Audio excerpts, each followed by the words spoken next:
We move on to race number 5, which is the first leg of the 6-up. The 5th is 1,800 metres. Again, it's a Class 3 contest headed by Grand Chancellor. The Derby entrant here for John Moore. Super Chic comes out of barrier 7 with 7 off for Dylan Moe. Jolly Gina roll forward. McQueen 4th behind More Than Lucky last time out. Bring It On a last start winner.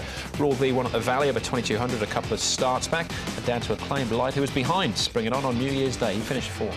These horses race each other on a regular basis, so it can sometimes be a little tricky to work out how it all might unfold with regards to the speed map. But the one thing generally that occurs is that Jolly Jean rolls forward and takes the front. And if he can get there, he doesn't generally overdo it, but he doesn't sit sprint either. So good to slow is a fair assessment. Super Chic was a little handier 2 back. Yeah, well, they do race together and they work together as well here. Good mates, Jolly Jean and Super Chic. That worked out perfect, Paul. So they're both working nicely enough. You can see you can take your pick from those two. They're both working as well as each other. McQueen, now he's been with David Ferraris for a little while now. He steps up to the 1,800 metres, which looks ideal for him. So I think he can run well, and his track work suggests that as well. You long shot at him last start, did you? Yeah, I've got him in again. Yep. He ran 4th. There's a lot of long shots there. That's true. But he did run quite well, I thought. All right, well, let's start off with the mates, Jolly Jean and Super Chic. They were behind Giant Turtle last time out, including Lotus Strikes Back and Rule D.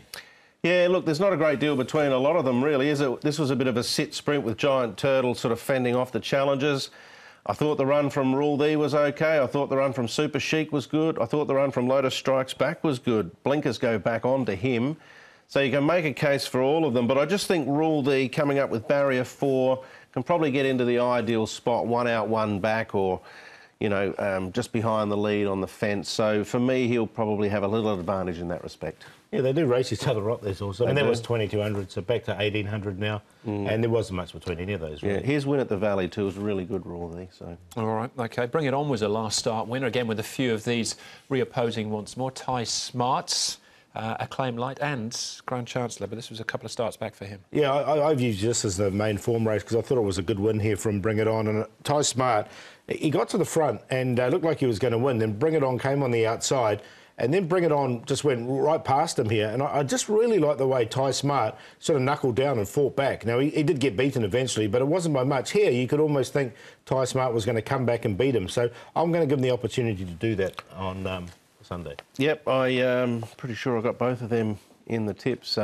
Bring It On's racing really well at the moment, so he's hard to leave out. All right, OK, one more to check on, and that is McQueen. Form reads quite well because the winner here is More Than Lucky. Went on to run a big race in the Classic Mile. Yeah, not a bad horse. He's Group 1 place now. You can see McQueen here. This was over the 1,600 metres. He's a star, this horse. Did come here with good form a while back from New Zealand. 1,800 metres will suit. He's had a stable change. He's now had a few runs forward, David Ferraris, and he steps up to the trip for the first time. I quite liked him this day as a long shot. And you can see he's finishing off the race really nicely and couldn't quite get 3rd, but I think he might this time. Yeah. I just think he's lacking a little bit of race fitness against a lot of horses that have had a lot of starts this season at these types of distances. So I left him aside, and I think, you know, maybe a little bit further down the track with a bit of cushion in the track might be better for him. All right. Ty Smart's favourite here, Paul? Yeah, he's on top. I like Ty Smart. I just really like the way he fought back when he was headed last time, and he's only had 7 starts, so he is fit, this horse. So I do like him.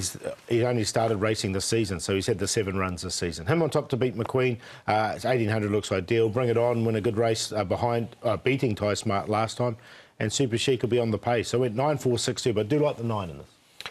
There's only a field of 10 here, but a very competitive race. I ended up settling on Rule D from Bring It On, Ty Smart and Super Chic, and I'm happy to play the trio with the 8 as the banker, and I'll throw in Grand Chancellor because I don't think he's too far away from improving quite a bit, and this is an easier task for him. So 8 the banker, 1, 2, 6, 9, 8, 6, 9, 2 the tips. Yeah, I think getting up in triple suit to Grand Chancellor as well. I think he's a solid each-way bet there in race number 5. All right, quick break for us. Race 6 is up next. That's the next of our trophy races, the Yan Oi Tong Cup.